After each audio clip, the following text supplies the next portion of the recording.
Bonjour à tous.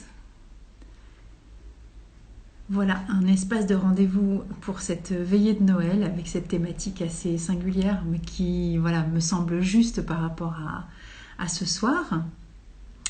Donc la solitude, l'abstinence et le manque.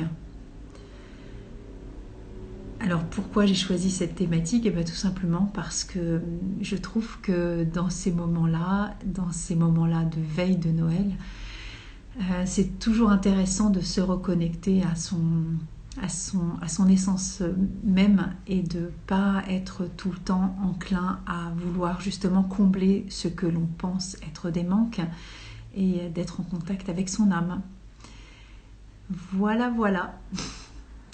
Donc cette thématique, c'est aussi se rendre compte peut-être de nos besoins quand on se sent seul ou qu'on ressent en tout cas de la solitude ou qu'on ressent du manque ou qu'on le vit réellement.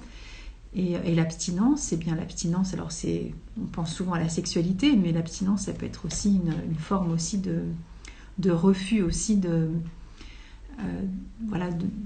d'être actif aussi sur cette cette surabondance soit d'achat, soit de combler des manques, des vides. Et donc l'abstinence, c'est aussi s'abstenir aussi de combler tout ça et de vivre et d'accepter aussi de vivre ces instants peut-être qui sont vécus évidemment comme des moments de solitude ou de manque, ce qui n'est pas toujours le cas de tout le monde, bien entendu. Et puis quand on parle de manque ou de solitude, c'est toujours intéressant aussi de voir déjà de quoi on parle, si on pouvait définir nos manques, parce que le manque, ça ne veut pas dire grand-chose en fait. C'est qu'est-ce que j'entends par cette situation. Le manque, c'est quelque chose qui est propre à chacun. Et si on prend par exemple la pyramide des besoins, la pyramide de bonjour et un petit coucou, la pyramide de Maslow par exemple, en termes de besoins, quand on parle de manque, déjà le premier besoin, c'est un besoin de sécurité. Et je me pose la question parce que je fais évidemment avec ce que je suis, parce que c'est au-delà des fleurs de bac et de la sophroanalyse et de la naturopathie, je suis d'abord qui je suis, avec mon histoire personnelle. Et je me pose la question de savoir sur cette pyramide de Maslow qui commence déjà par la sécurité, la base. La base, c'est quoi selon Maslow? Alors Maslow, c'est un monsieur qui est psychothérapeute, non, c'est psychologue, psychiatre quand même. Peu importe, c'est pas très grave, vous connaissez déjà Maslow, j'imagine. C'est les besoins fondamentaux de sécurité, c'est quoi? C'est manger, c'est boire, c'est vraiment les besoins physiologiques en fait, c'est la base. Et je ne sais pas si vous avez déjà eu l'occasion de vivre bonjour Sophie, c'est sympa, vous êtes dispo, tant mieux. Si vous avez déjà vécu le manque, cette première base de manque, d'avoir faim, est-ce que vous savez ce que c'est? Est-ce que ça vous est déjà arrivé? Parce que c'est vrai que c'est rigolo parce qu'on parle de plein de choses, alors ça reste des fois très très intellectuel avec nos connaissances et on balance des choses, mais est-ce que vous avez déjà vécu le manque au point d'avoir faim? Est-ce que vous savez ce que c'est que la faim? Parce que c'est vraiment la base de la pyramide, subvenir aux besoins physiques. Et pour ma part, je sais ce que c'est. Et c'est intéressant de connaître ce manque aussi pour comprendre que on peut surpasser aussi ce manque-là. Alors des fois, on peut créer aussi ce manque-là sur la base de la sécurité, peut-être quand on fait des jeûnes. Moi, ça m'est arrivé de faire des jeûnes plutôt que des jeûnes. Des jeûnes, moi, depuis des années, je fais par exemple des monodiètes de cure de raisin, par exemple, à la fin de l'été. Et c'est déjà une expérimentation du manque et de ce besoin aussi des fois de se remplir sur le plan nutritionnel, alors que des fois on n'a pas autant de besoins en termes calorifiques, mais je le fais en opposition aussi à ce manque physiologique, parce qu'on est en Occident, évidemment nous en Europe, ceux qui sont sur les réseaux sociaux, parce que ceux qui sont dans la rue, je ne pense pas que ce soit les intéresse beaucoup d'être sur Instagram, nécessitent bien sûr beaucoup plus de besoins que nous. Alors voilà, j'avais besoin aussi de parler de ces manques qui nous semblent des fois importants à nos yeux et qui des fois ne le sont pas, et de redéfinir ce que nous appelons la solitude, l'abstinence ou le manque.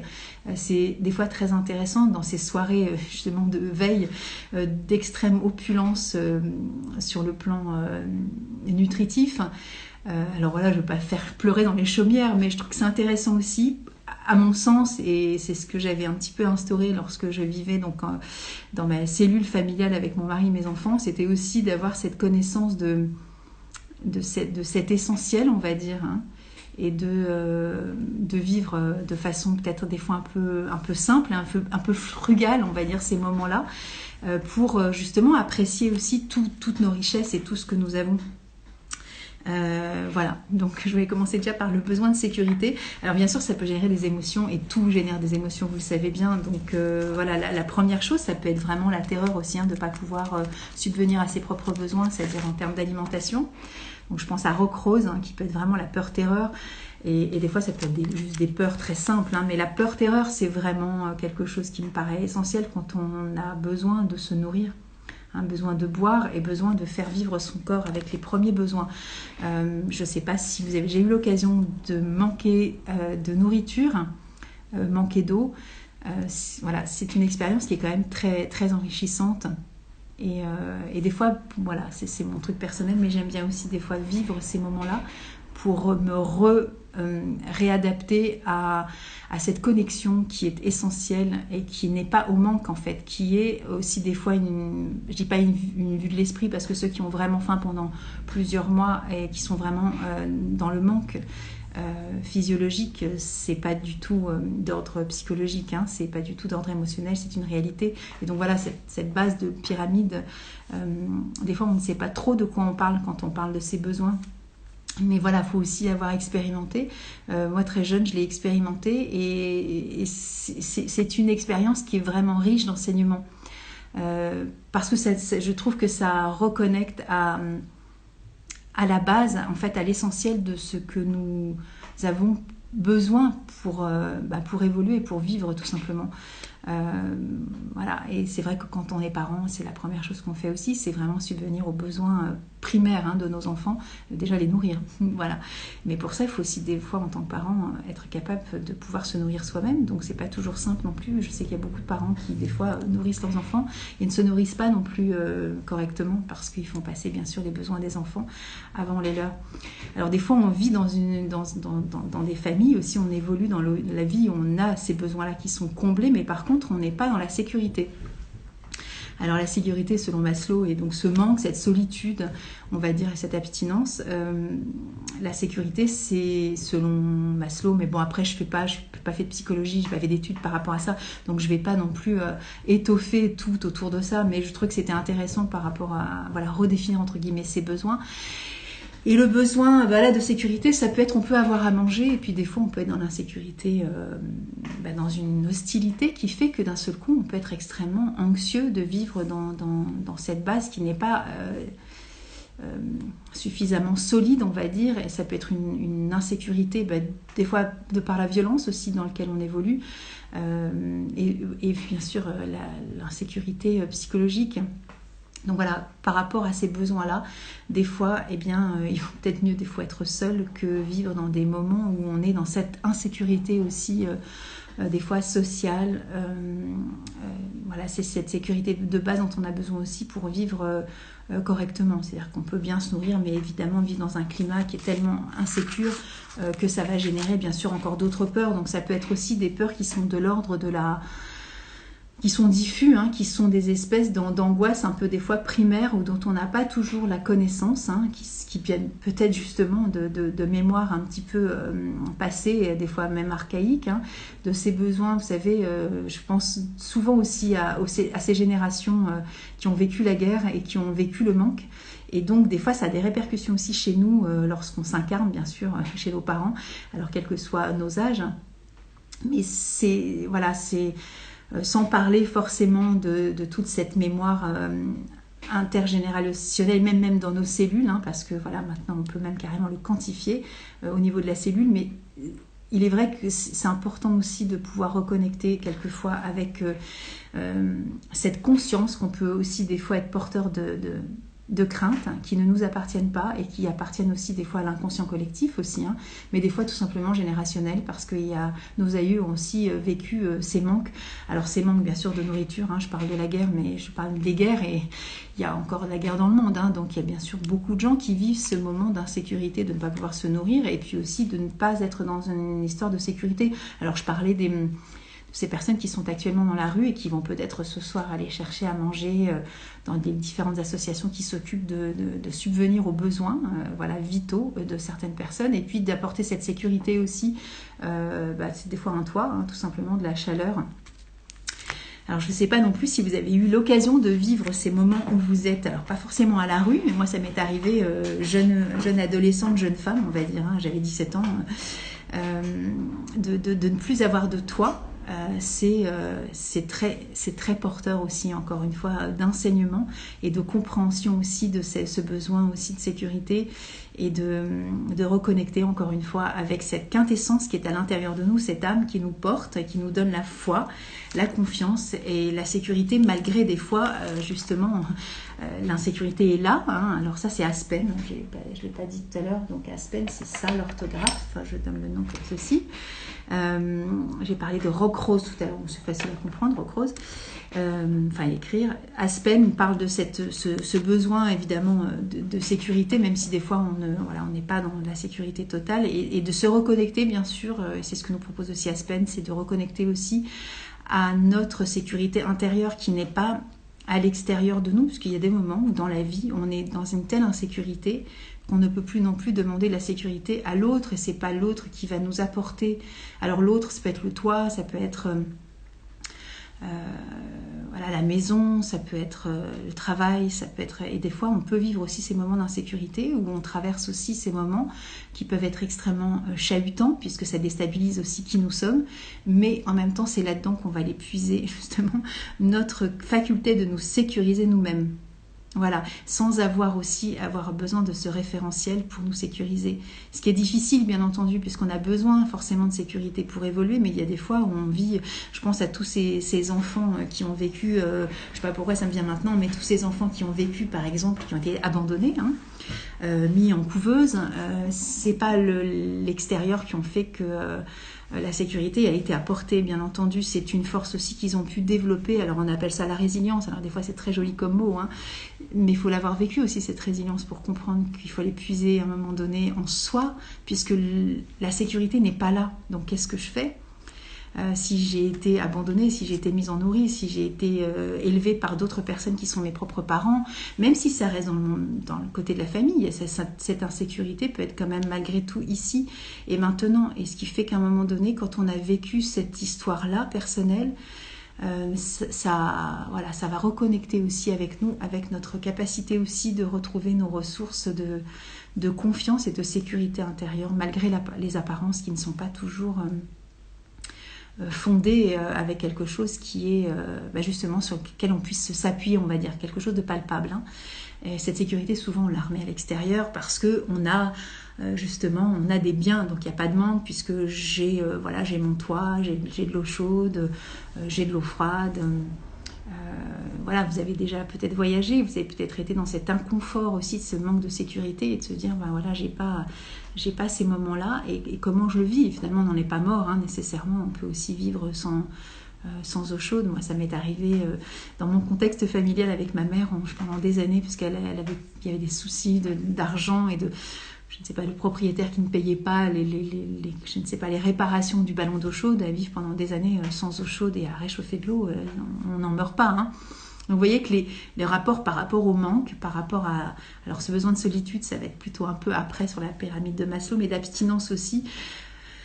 On peut en survivre aussi, et ça, ce qui ne tue pas nous rend plus forts, évidemment. Mais alors ça paraît évidemment très simpliste comme discours, mais qui n'a pas vécu ces moments où on n'a pas eu ces choses-là ?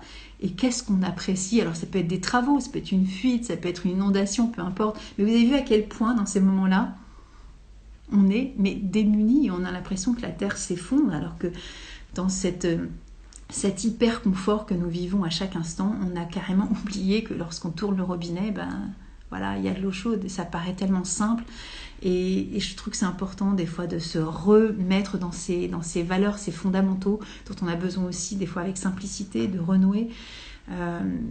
Voilà, pour reparler aussi des fois ces moments de gratitude dont on a besoin aussi de faire appel dans les moments où on peut se perdre aussi dans notre esprit avec ces manques, ces besoins, de cette insatisfaction des fois qu'on peut avoir parce qu'on ne sait plus du tout des fois apprécier ce qui est, voilà, tout simplement. Et ce qui est, quel que soit le est, parce que ce qui est, on peut vivre dans l'inconfort aussi, mais on est déjà.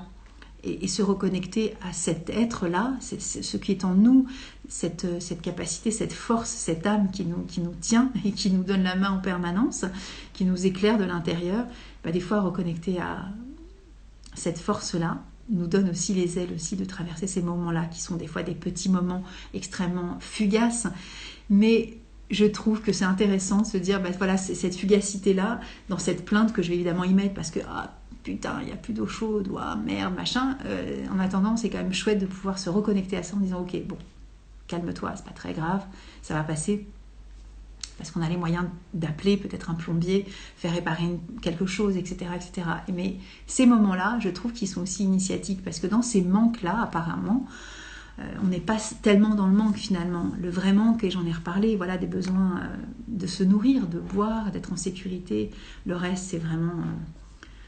c'est pas grand-chose finalement. Alors, c'est pareil, est-ce qu'un manque, c'est quoi ? Il me manque 650 € pour m'acheter un sac d'une grande marque pour acheter dans une boutique de luxe. Est-ce que c'est un manque ? Alors après, tout est relatif, il n'y a pas de souci et il n'y a pas de jugement. Mais vous voyez, il faut aussi des fois redéfinir les manques. Qu'est-ce que ça veut dire en fait chez soi ? Et je trouve que ça peut être intéressant aussi de lister aussi quels sont ce que j'appelle moi mes manques. Oui, Maya. Maya peut manquer de croquettes quelquefois. Il ne manque pas d'amour, mais de croquettes, ça peut arriver quelquefois. Et voilà, redéfinir nos manques, quels sont nos besoins réels, et vivre des fois dans cette abstinence de ce besoin qui n'est pas comblé, je trouve que c'est super enseignant de savoir toutes ces émotions qui vont être générées autour de ça. La peur, la terreur, l'incapacité à faire face, des fois même péter les plombs parce qu'on est tellement dans la terreur qu'on ne peut plus du tout se contrôler par rapport à la situation, alors que la situation, des fois, elle est juste éphémère. Et nous, des fois, on va marquer un temps d'angoisse qui va nous faire... je suis en train de chercher à faire Cherry Plum, mais j'en ai déjà parlé, je pense qu'à un moment donné, vous avez commencé à les connaître par cœur. Mais ces moments-là nous font aussi, des fois, perdre la raison, parce que c'est pas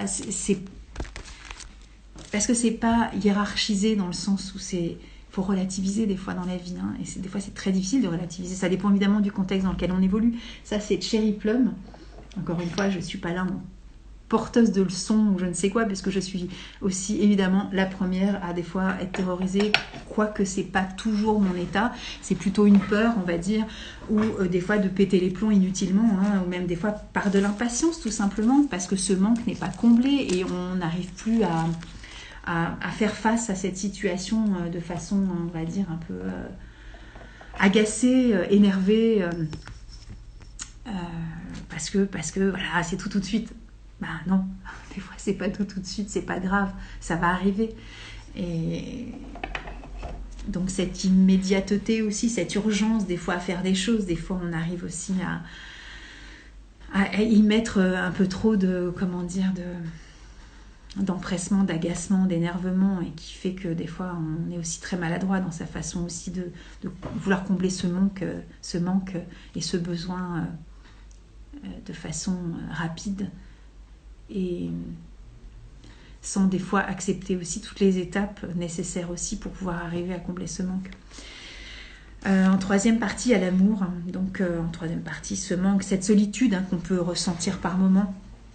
Donc ça va se manifester chez chacun de façon différente. Alors la solitude, qu'est-ce que ça veut dire ? C'est toujours pareil, on peut se sentir extrêmement entouré, on peut même être en couple et se sentir extrêmement seul au sein du couple, au sein de la famille, au sein de la fratrie quand on est un enfant, au sein de la famille si on est un cousin avec des familles, etc. Cette solitude, c'est intéressant aussi de comprendre qu'est-ce que je ressens quand je suis seule. En fait, c'est toujours pareil, c'est enseignant. Est-ce qu'on a cette capacité d'être dans l'acceptation, de vivre ces moments de solitude qui sont, à mon sens, mais ça n'implique que moi, bien sûr, parce que c'est moi qui parle, et c'est ma vision des choses, bien sûr, vous n'êtes pas obligé d'adhérer à cela. Mais ce moment de solitude, il peut être extrêmement bénéfique et vécu comme des moments de joie intense, des moments de grâce même. Je ne sais pas si vous avez déjà vécu ces moments où vous êtes seul et vous êtes vraiment bien avec vous en fait. Et personne ne peut, entre guillemets, combler un manque puisqu'il n'y a pas de manque en fait. Être avec soi, c'est déjà être plein. C'est déjà être à l'écoute, encore une fois, à mon sens, de ce que peut m'apporter les messages de mon âme et d'être dans la gratitude, d'être déjà là, sans avoir besoin souvent de suppléer à la croyance que si je suis seule, c'est quelqu'un de l'extérieur qui va m'apporter ce plein dont j'ai besoin, puisque j'en parle de manque, d'abstinence ou de solitude, ce besoin aussi de remplir. Et en fait, tout est parfait. Est-ce que... Évidemment, plus je vais vivre mal une situation, plus ça va peut-être des fois m'envahir l'esprit et m'empêcher aussi de jouir de ces moments de solitude qui ne sont pas nécessairement des moments dramatiques, qui peuvent être bien sûr empreints par moments, des moments de, on va dire, de chagrin, des fois de tristesse, de ne pas pouvoir partager. Après tout, c'est pareil, on n'en est pas mort quand on a vécu des moments de célibat, des moments de solitude, des moments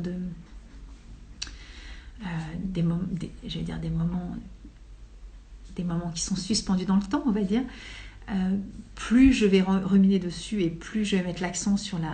Alors soit je m'apitoie sur moi, de me dire ah là, je suis seule, c'est horrible. Mais c'est pas ça qui va faire venir entre guillemets une personne autour de nous qui va combler cet apparent désarroi de vivre cet état de manque. Mais en fait, de quoi on parle, c'est ça, c'est-à-dire que si j'ai besoin de l'autre pour combler quelque chose que je n'arrive pas à trouver en moi, c'est quelque chose qui est vain en fait. On ne peut pas demander à l'autre de combler quelque chose que l'on n'apprécie pas non plus chez nous. Donc ça, on parle de la fleur Heather par exemple.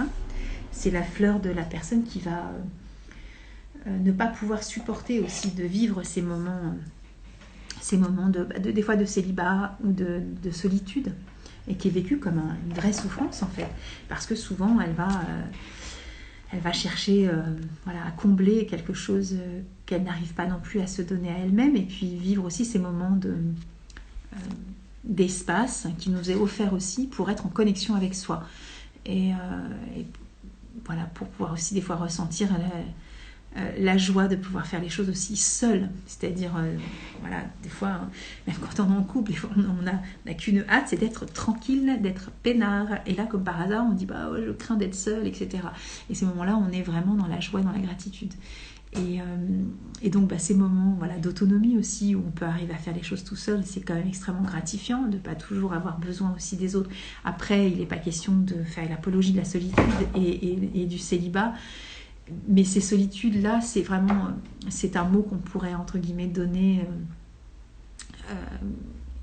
et je veux dire nommer sur différents cas de figure. On peut se sentir très seul sans être forcément célibataire, c'est pas le propos, mais ces moments de solitude, c'est vraiment des fois quelque chose qu'on n'arrive pas non plus à accepter parce qu'on s'ennuie, et cet ennui-là, on va essayer d'aller camoufler ces moments d'ennui et d'abstinence avec soit de la nourriture, soit avec on va des fois chercher à camoufler aussi ces moments au lieu de les vivre pleinement dans l'acceptation de ce qui est, sans avoir envie de les fuir aussi. Donc on va parler aussi des fois de façon des fois compulsive de combler ces moments de désarroi. Donc on peut des fois se saouler aussi avec des choses extérieures, toujours pareil, des artifices quels qu'ils soient, pour avoir le sentiment de remplir quelque chose en soi, dont on n'a pas nécessairement besoin. Alors ça peut parler aussi, voilà, cette abstinence aussi, soit de la nourriture, ou cette abstinence peut-être des réseaux sociaux, si on a besoin de se combler, de se nourrir de tout ça. Cette abstinence aussi par rapport à, je sais pas, toutes les séries télé que nous pouvons, ou certains d'entre nous en tout cas, auront peut-être besoin aussi pour pouvoir avoir le sentiment d'être remplis et d'être moins seul, puisqu'on aura pu nourrir une partie de nous-mêmes. Et tous ces moments aussi de fuite qu'on peut avoir aussi, parce qu'on a tout le temps besoin, on a l'impression aussi quelquefois d'être vide, et donc de se remplir de culture, de se remplir de connaissances, de se remplir de stages, de maîtrise de plein de choses, de savoir, qui sont des fois, je ne vais pas dire ni obsolètes ni caduques, puisque bien sûr ça fait partie de ce que nous sommes et de notre construction, et c'est nécessaire, mais c'est pas parce qu'on ne fait pas de stage ou de remplissage de connaissances que nous ne sommes rien, ou que nous ne valons rien, ou que nous ne sommes pas ce que nous sommes en fait. Est-ce que nous sommes, notre âme a déjà à foison des millions et des milliards de connaissances qui sont bien au-delà de tout ce que nous connaissons, ou de ce que nous croyons connaître en tout cas, et de tout ce que nous allons étiqueter comme en termes de savoir et de connaissance, qui n'est pas toujours nécessaire pour notre survie, on va dire.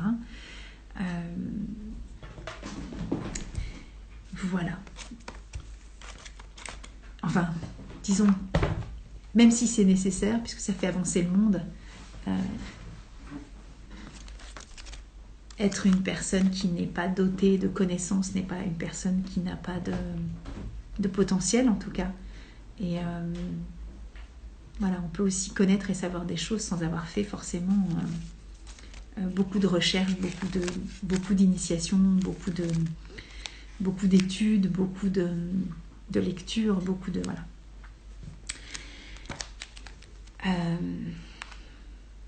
J'en veux, voilà, pour preuve, par exemple, les enfants trisomiques qui n'ont pas, entre guillemets, des savoirs, ce ne sont pas des personnes qui sortent des études, qui n'ont pas fait l'ENA, n'est-ce pas? Et bien, pour autant, ça ne veut pas dire qu'ils n'ont pas de valeur et qu'ils ne sont pas capables d'amour et d'être totalement ce qu'ils sont à l'instant T.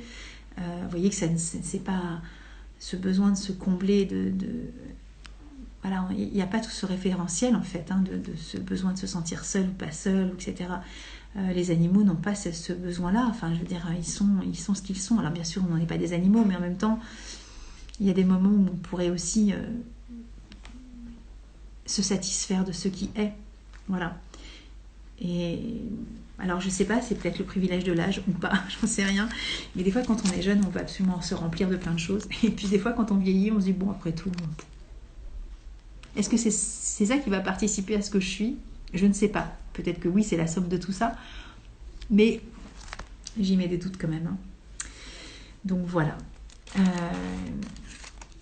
Ensuite, qu'est-ce que je pourrais vous donner? Après, il y a l'estime de soi. C'est pareil, cette histoire de solitude peut aussi participer à un manque d'estime de soi parce qu'on se sent seul et qu'on a l'impression qu'on est seul parce qu'on est mal aimable ou qu'on n'est pas capable ou qu'on est... ou ce manque justement parce que voilà, on est nul, quoi. Et on n'est pas nul en fait, on est notre âme, et notre âme elle a la connaissance et elle a le savoir depuis la nuit des temps. Elle est venue s'incarner dans notre corps avec une mission très particulière de nous reconnecter, justement nous aider aussi à nous reconnecter à ce que nous sommes, c'est-à-dire vraiment cette quintessence-là, cette lumière, cette source, voilà, peu importe. Et pour moi, voilà, le 24 décembre, cette fête aussi voilà, de la venue du Christ. Alors on n'est pas tous chrétiens et peu importe, c'est pas très important par rapport à ça. Ça peut être n'importe quel type de croyance. Bien sûr, c'est une fête chrétienne, donc ça me paraît difficile de faire abstraction de tout ça. Mais la symbolique est très intéressante aussi, d'aller reconnecter aussi avec son âme, et qui n'est pas nécessairement quelque chose qui est très éloigné de toutes les religions, quelles qu'elles soient, même s'il y a une date nommée chez voilà, différentes religions, on est quand même, on vit tous de cette, même en étant dans une abstraction totale de références religieuses, on a quand même cette quête de savoir où on va et qui l'on est. Alors à propos qui l'on est et où on va. Des fois, voilà, White Oat, hein, la fleur de l'indécision, de cette personne qui va chercher justement cette quête et qui est perdue en fait, hein, qui n'a plus cette boussole en elle et qui va chercher dans toutes les directions parce qu'elle peut être justement insatisfaite d'avoir des fois aussi comblé ou d'avoir eu le sentiment d'aller chercher à droite à gauche et d'être comblée de tous ces apprentissages et qui finalement ne retrouve pas quand même in fine la sagesse en elle de connaître la voie dans laquelle elle devrait dans l'axe aussi dans lequel elle est en fait, hein. White Oat parle de ces personnes qui vont aller chercher aussi des fois des vocations à l'extérieur tout le temps et qui vont tout le temps chercher dans cette insatisfaction et de se dire je fais ça mais c'est pas tout à fait ce que je veux faire, je vais faire ça, etc. Et en fait White Oat nous recentre aussi sur cette vocation qui nous est propre et qui va peut-être des fois d'un seul coup émerger avec cette certitude que nous avons une voie et que nous devons emprunter celle-ci et pas une autre. Mais des fois on peut être perdu voilà, au sens spirituel aussi, hein, c'est-à-dire vraiment d'aller rechercher et reconnecter avec notre essence propre.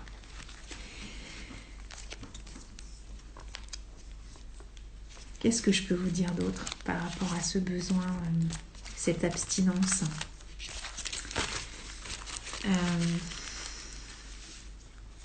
Je vais vous lire un texte un peu de Bach.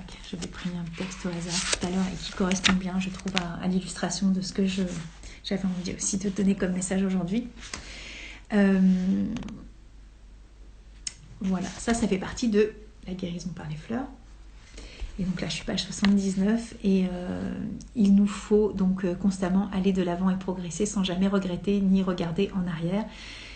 Car le passé fut-il d'une heure est derrière nous et le glorieux futur resplendissant de lumière toujours devant nous. Il nous faut rejeter toute crainte. La crainte ne devrait jamais exister dans l'esprit humain et elle n'est possible que lorsque nous perdons de vue notre divinité. Alors après, il continue en disant « Elle nous est étrangère parce qu'en tant que fils du Créateur, étincelle de vie divine, nous sommes invincibles, indestructibles. » Et donc lui, après, il embraye sur la maladie. Évidemment, c'est ça qui nous rend malade, hein, c'est de cette croyance aussi de se sentir seul et séparé aussi de cette source divine dont on est totalement habité. Et voilà, donc notre corps n'est que la résidence de notre âme qui est là. Donc cette étincelle, elle est là. Il n'y a pas de crainte à avoir.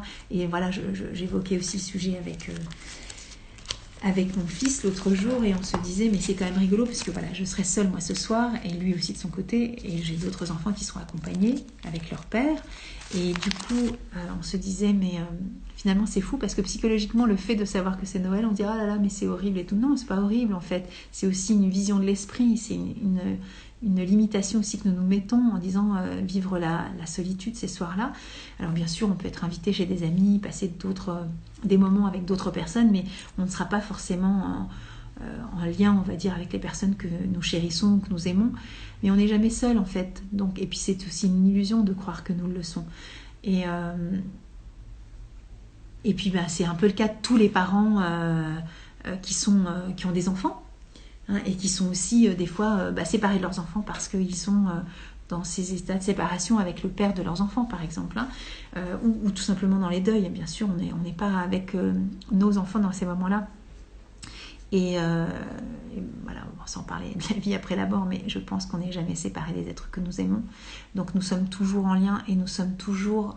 Il n'y a pas de manque en fait. Voilà, alors... Vous allez me dire, bon, elle yoyote un petit peu, mais voilà, c'est mes convictions profondes. On est toujours en lien les uns avec les autres et il n'y a pas de manque. Ce manque est vraiment illusoire.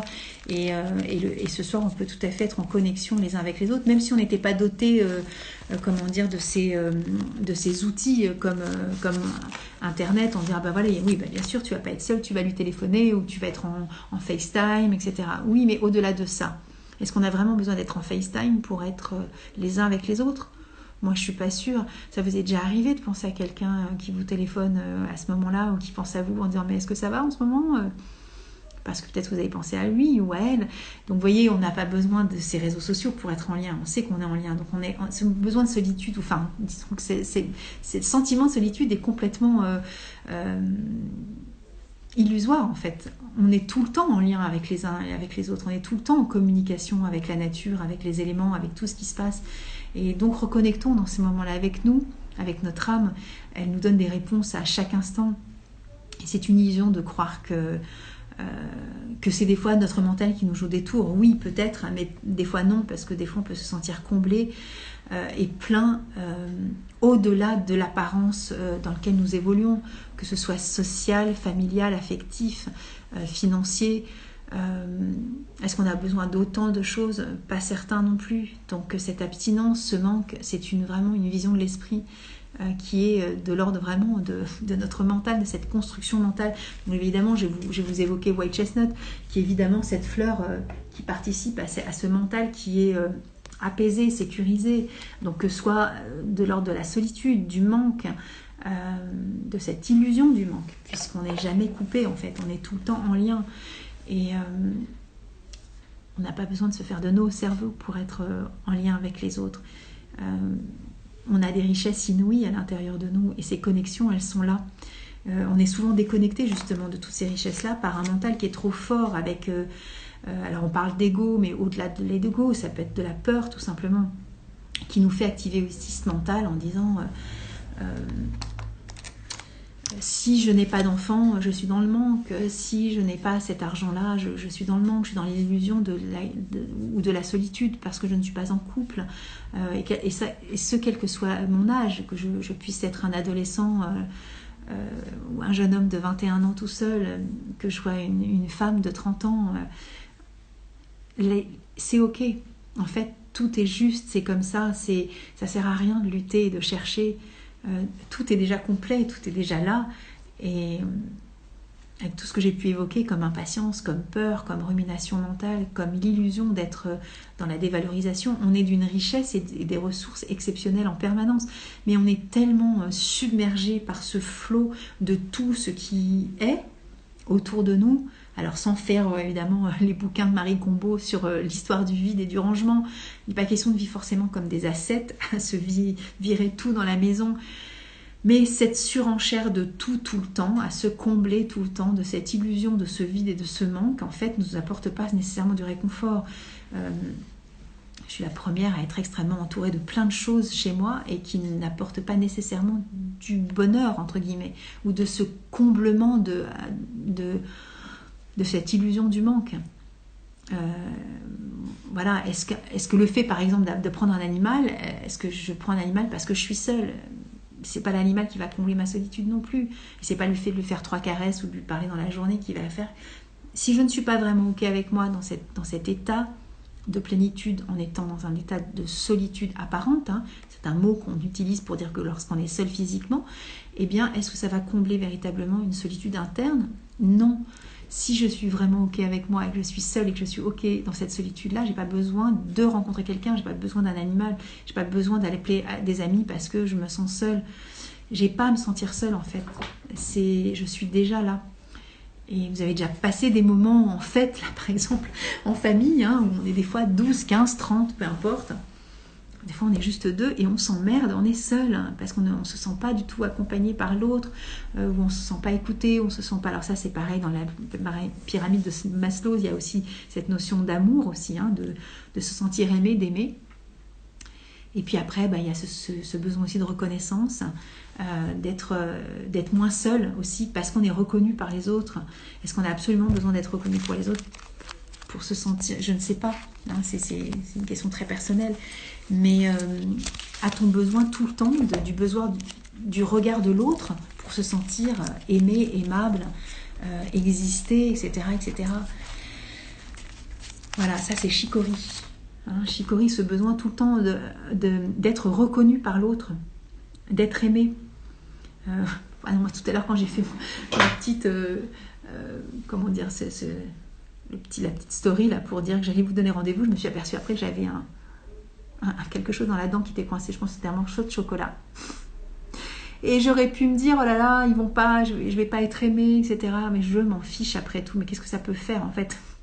Ça, dans quelques semaines, dans quelques jours, vous aurez déjà oublié, et moi aussi. On s'en fiche, on n'a pas besoin d'être reconnu, d'être aimable. On est aimé. On est déjà connecté à cet amour. Mais par contre, il faut aussi se donner des fois les moyens de se reconnaître soi-même et pas tout le temps dans le regard de l'autre. Et c'est difficile, bien sûr, parce qu'on a besoin des uns des autres, évidemment, puisque sinon je ne ferais pas ça. Mais au-delà de ça, moi, ce que j'ai envie, c'est surtout de transmettre et d'enseigner. Et d'enseigner justement ces valeurs aussi. Alors, au-delà de Bach, puisque ça, je les avais déjà en moi. Il est vrai que quand j'ai rencontré les fleurs de Bach, ça a tellement marché chez moi. Mais pourquoi? Mais pas parce que j'ai pas trouvé mon gourou. C'est parce que surtout j'ai reconnecté avec exactement ce que je pense, mais que je n'avais pas écrit, mais que je viscéralement, ça ne se dit pas, mais donc ça y est, j'ai encore inventé un mot, viscéralement, littéralement, j'adhère, mais à 3000%, c'est comme si je l'avais écrit en fait, ce bouquin.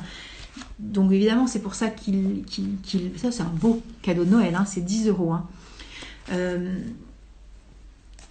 C'est quelque chose que j'ai envie d'enseigner, bien sûr, à travers tout ça. C'est au-delà de la reconnaissance. Alors, bien sûr, c'est sûr que quand je vois que les gens ont partagé ou en tout cas regardé, et je me dis, après, il n'y a pas de commentaires, donc je ne sais pas si c'est apprécié ou pas. Mais c'est ça que j'ai envie aussi de reconnecter à travers les réseaux sociaux.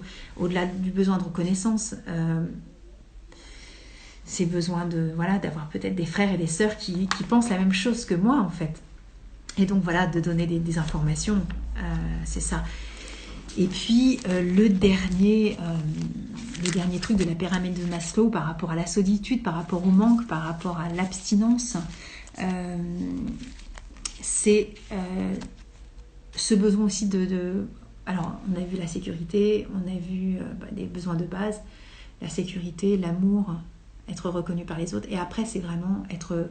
Donc, ça peut être aussi wild out, hein, c'est ce besoin aussi d'être utile et de partager. Donc, j'en suis là.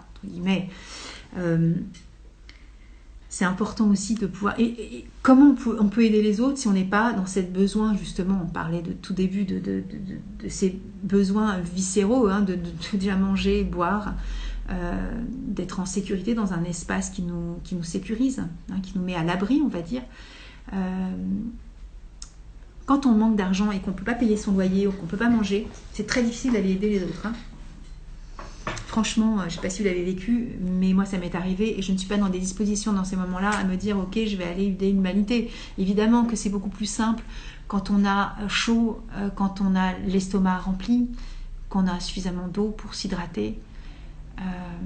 Quand on ne fait pas 30 km à pied pour aller chercher une gourde d'eau, j'imagine qu'on n'a pas besoin d'aller aider l'humanité. On a besoin d'abord de subvenir à ses propres besoins. C'est du bon sens. Donc c'est bien gentil de donner des leçons de morale et des choses comme ça sur la spiritualité. Mais si ça ne s'est pas comblé, c'est caduque et c'est légitime. Il n'y a même pas à se poser la question. C'est la base.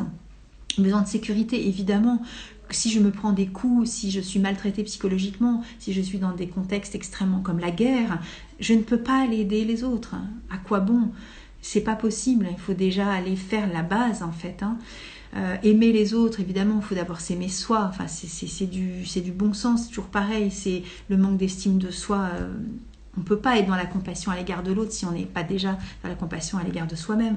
Alors bien sûr, mon livre de chevet, je l'ai eu à l'âge de 11 ans, c'était Le Petit Prince, j'en ai parlé hier avec des collègues qui me disaient « Oh bon, moi, ça me... » Voilà. Moi, c'est vrai que Le Petit Prince, c'est la base pour moi. C'est l'amour en fait, et c'est ce que dit Bach bien sûr, c'est ce que dit le Christ, c'est ce que dit Bouddha, c'est ce que dit Allah, Shiva, qui vous voulez, peu importe, on s'en fiche, on en est toujours la même chose. Notre âme, elle est venue faire quoi? Elle est venue aimer. Donc on ne peut pas aimer si on n'est pas dans un état de sécurité, de bien-être et de confiance en soi, et qu'on est dans la certitude qu'on est déjà capable et doté d'amour, et pas simplement aimer un homme ou aimer une femme. Ou aimer nos enfants, c'est bien un amour qui est bien au-delà de tout ça. Alors tout ça, c'est chouette. Alors bien sûr, il y en a qui vont m'écouter, qui vont dire ouais, moi j'ai pas d'enfant, je ne suis pas dans cette capacité, et c'est normal. Mais en même temps, est-ce qu'on a besoin, par exemple quand on prend Mère Teresa, est-ce qu'on a eu besoin d'avoir des enfants pour être dans cette capacité d'aimer? Pas sûr. Il y a plein de femmes et il y a plein d'hommes qui ne peuvent pas être parents et qui sont dans ce don d'amour total. Donc on n'a pas besoin non plus de combler des manques apparents d'être parent pour être aimable ou d'être aimant ou d'être aimé. voilà, c'est important aussi de remettre des fois, je trouve, et ces manques-là, en fait, et vous avez vu combien des fois de femmes essayent aussi de procréer, de donner la vie, et qui ne sont pas dans la capacité, et qui vont s'acharner des fois à être parents, et quand elles ont lâché là-dessus, elles vont, parce qu'elles vont peut-être des fois faire des démarches pour, par exemple, des démarches d'adoption ou de procréation médicalement assistée, et qui d'un seul coup, la vie s'incarne dans leur chair. Donc vous voyez bien qu'à un moment donné, il y a ce besoin de se... Il y a quelque chose qui a pas besoin, en fait. C'est là, en fait, et c'est comblé déjà. Donc des fois, on va aller chercher ailleurs quelque chose qui pourra aussi être de l'ordre du possible. Bon, je rentre dans un sujet qui est un peu complexe, évidemment, parce que c'est pas si simple que ça. Et que la souffrance vient aussi de ce besoin de combler quelque chose. Et que notre histoire est comme ça. Voilà. Et ces femmes qui ont vécu des fois 7 fausses couches et qui ne seront pas mamans vont vivre bien sûr des manques. Et ce manque-là, des fois, il est très illusoire. Et ce manque-là, des fois, participe aussi à ce besoin expérimental qui appartient bien sûr à cette âme-là, à cette femme-là, ou à cet homme-là qui accompagne aussi ce désir de paternité. Et donc c'est pour ça qu'on ne peut pas porter de jugement, parce que chacun a son histoire personnelle. Donc on aura chacun nos besoins, mais c'est bien aussi de pouvoir les redéfinir, parce qu'on ne peut pas faire de généralité. Mais des fois on vit dans l'illusion aussi de ce manque, c'est-à-dire que ces deuils-là successifs, quand on va les reconnecter avec tout ça, on s'aperçoit que des fois, on vit des fois dans une illusion totale, et dans ces peurs qui nous empêche aussi d'être ailleurs. Et le ailleurs n'est pas des fois que notre histoire personnelle. Et donc ce besoin d'amour et d'être aimé et d'être reconnu, ça prend des fois des dimensions qui sont... Quand je fais ça, des fois je pense aussi à Google Earth, vous savez, ce petit bonhomme jaune qu'on va mettre sur un point et prendre un peu aussi de la hauteur et du recul. C'est-à-dire qu'on peut cliquer sur Google et voilà, de prendre un peu aussi de la hauteur et du recul. Et pas simplement ou simplement justement d'être justement soi, mais pas de focaliser que sur son nombril, parce que c'est des fois hiérarchiser bien sûr ses besoins, mais des fois de remettre aussi cette place dans l'univers, dans le monde, et pas simplement chez nous, dans notre ville, dans nos contrées, dans notre pays, parce que voilà, il y a quelque chose qui est de cet universel qui me semble... j'allais dire fondamental et important, et on n'a pas toujours cet état de conscience, mais en tout cas dans ces moments où on est dans le manque, on est dans le besoin, où on crée de l'abstinence, où on vit cette abstinence forcée ou désirée, il n'y a pas de manque en fait. Et quand on se relie justement à cet univers, à nos frères, à nos sœurs qui sont aussi dans le manque, des fois ça relativise aussi beaucoup, ça hiérarchise beaucoup aussi nos propres manques, et finalement on se dit ok, en fait regarde autour de toi, tout est là quoi. Est-ce que tu es tellement malheureuse? Peut-être que c'est Willow, justement, j'en ai parlé déjà dans des précédentes vidéos, c'est vraiment l'apitoiement sur soi, en fait. Là, pour le coup, on est vraiment hyper branché sur son nombril. Je pense que des fois, on devrait des fois se dénombriliser. Voilà. Alors, je cherche la fleur Willow pour vous la montrer. Alors bien sûr, se dénombriliser, des fois ça peut aussi tomber sur des situations qui sont extrêmes. Alors, celle-ci, voilà Willow, hein. C'est la fleur de la personne qui va se victimiser par rapport à une situation, justement qu'elle peut le ressentir comme un manque ou de la solitude, hein, ou de l'abstinence comme quelque chose de grave. Et puis des fois, voilà, c'est aussi la personne qui va tomber aussi dans Sweet Chestnut et qui ne va pas s'en sortir et qui trouvera de solution nulle part et qui va être vraiment dans un état de souffrance terrible où elle n'arrivera pas à se sortir justement tout ça. Et par rapport à la situation de Maslow, évidemment, elle ne pourra pas atteindre entre guillemets ce sommet qui n'est pas, attention, hein, dans mes propos, c'est pas d'une gratification qui fait que ça y est, j'y suis arrivée et je suis au sommet, donc j'ai atteint l'universalité de la spiritualité. Mais en tout cas, cette quête qui va nous aider aussi à être dans cette... dans cette capacité aussi de prendre cette distanciation et cette notion aussi spirituelle dont on a besoin aussi pour pouvoir aussi comprendre le monde et être plus... peut-être atteint aussi cette vulnérabilité, c'est-à-dire que quoi que nous ayons, quoi que nous fassions, nous sommes uniques et singuliers, tous reliés les uns aux autres, nous vivons tous la même chose, quelle que soit sa forme, de toute façon, on traversera toutes ces étapes-là. Et ça nous rend humbles aussi, simple et accessible pour le coup, parce que lorsqu'on a vécu ces étapes de vie, d'abstinence, de solitude, de sentiment de manque, eh bien je pense qu'on est des fois peut-être plus à même aussi justement de servir le monde et d'être à l'écoute de ceux qui ont besoin. Il y a des personnes des fois qui arrivent dans des familles où il y a tout et qui sont encore à se demander dans quel état elles errent dans les étagères. Parce que vous voyez, ces besoins comblés ne sont pas assez satisfaisants au point de pouvoir éveiller son âme, en fait. Alors, je ne suis pas en train de parler non plus d'être un ascète avec la nourriture pranique, et puis de prier toute la journée loin, isolé dans une cellule. Mais par contre, voilà, ça me fait penser aussi que j'ai fait une retraite quand j'avais un peu moins de 25 ans. J'avais demandé à faire cette retraite. Enfin, je me le suis demandé à moi toute seule. Et du coup, je me suis isolée pendant 5 jours dans un monastère. Et c'est vachement enseignant aussi, ça. D'être coupé de tout, en fait. Et de vivre cette abstinence comme un enrichissement et être enrichi de soi, en fait. C'est ça. C'est vraiment ça.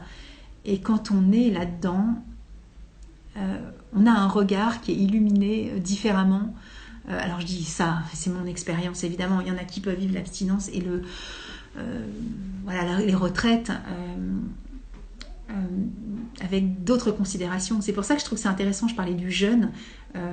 Moi, je pratique le jeûne intermittent depuis pas mal d'années, je dirais 3-4 ans, à peu près 4 ans, ouais.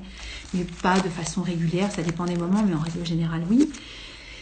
Et là, de vivre, alors voilà, ces cures de raisin, c'est pareil, c'est une abstinence d'une certaine façon, parce que c'est vivre qu'avec du raisin.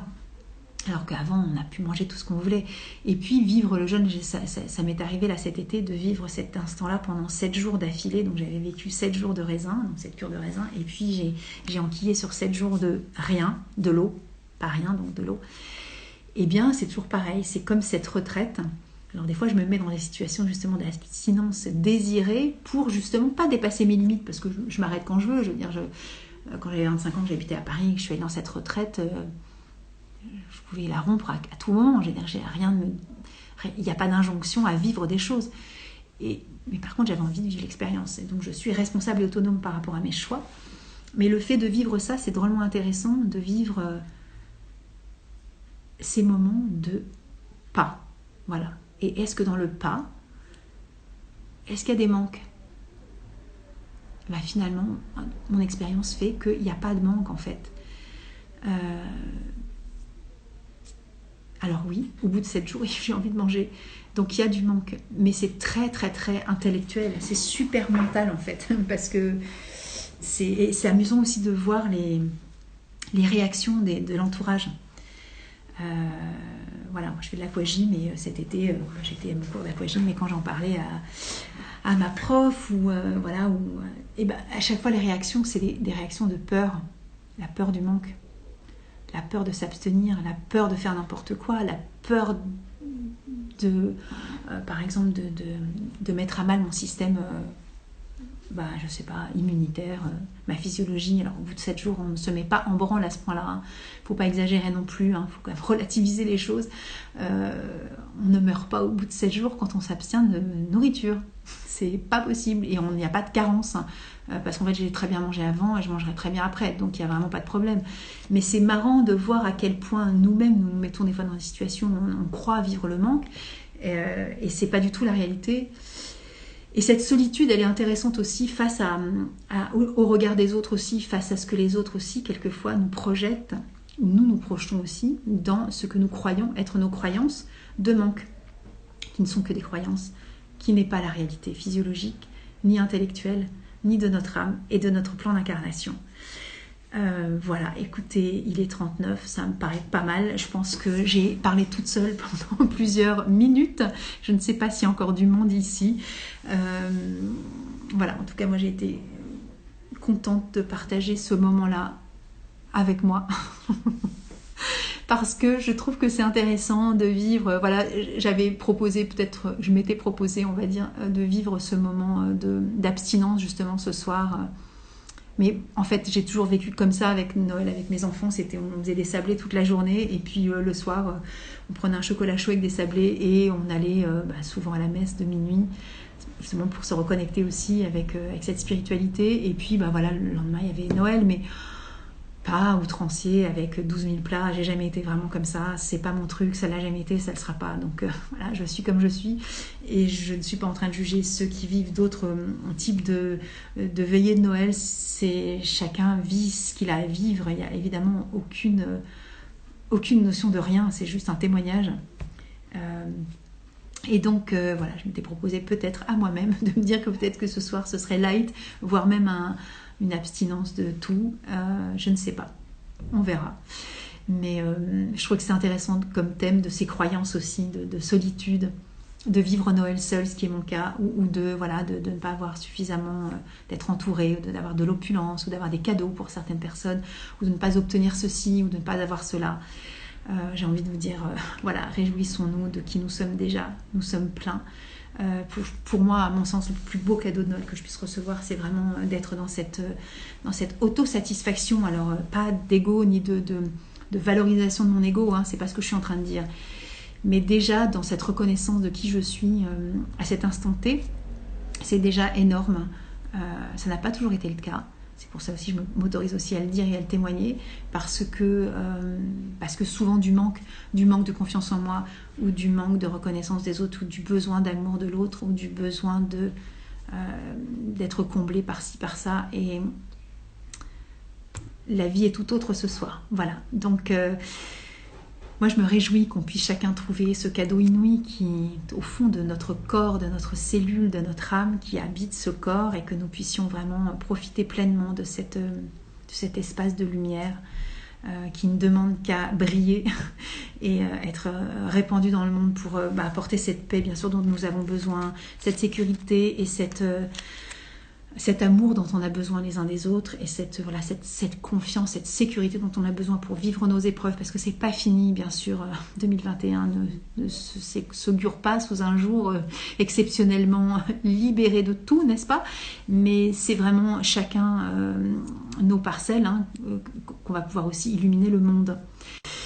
Eh bien écoutez, je vous souhaite une bonne veillée de Noël. Je vous dis peut-être, j'espère en tout cas à la semaine prochaine. Moi j'y serai, je me suis engagée à être là à 17h45 tous les jeudis soirs, donc j'y serai. Et puis peut-être à bientôt. Au revoir.